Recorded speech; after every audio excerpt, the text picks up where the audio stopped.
Chapter 1, Self-Care Using CBT and Mindfulness. First, we start by changing the way we talk to ourselves.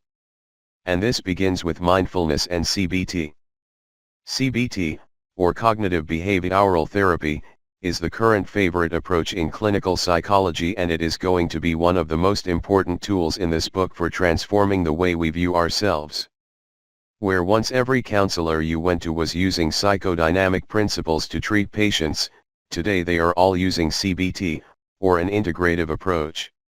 While it's probably only a matter of time before a new school comes along and knocks CBT off the top spot, it still represents a powerful tool that the NHS in the UK and many others have used to quickly and cheaply improve the lives of millions of patients.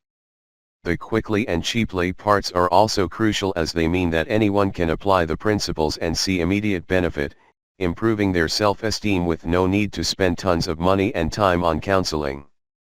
Obviously, if your symptoms persist, you should seek professional help, but until then you can try some DIY to see if CBT is what you need to improve your self-concept.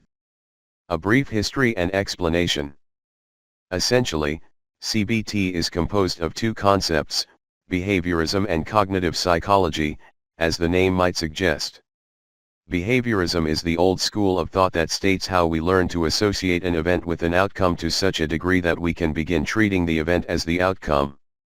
For example, in Pavlov's famous experiment using dogs, he taught his canine subjects to salivate at the sound of the bell by getting them used to hearing the bell while they ate. This applies to your self-esteem, in that you can end up having physical reactions to conditions where you're put under pressure. For example, you might find that in social situations you find yourself trembling or sweating, as through your perception you've learned to associate them with leading to embarrassment or humiliation. Alternatively, you might find yourself feeling depressed or lethargic when you're attempting something new if you've failed several times in the past. Here the bad outcomes act as reinforcement, instructing you that your ambitions are doomed to failure. This is a learning mechanism that we've evolved, which normally helps us to avoid making mistakes and which is generally adaptive in most situations. In modern society, however, there are times when it's misplaced and can be psychologically damaging. Behavioral therapy to cure such associations involves reassociation. This would mean teaching yourself to learn that putting yourself out on a limb can lead to positive outcomes too.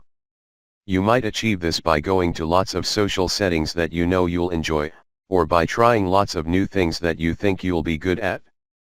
You should also make sure you surround yourself with positive people who will compliment and encourage you rather than put you down. This way you will also be getting constant reinforcement that you're a worthwhile and capable person. Since behaviorism, though, psychology has moved on, realizing that there is a conscious aspect in many of our problems.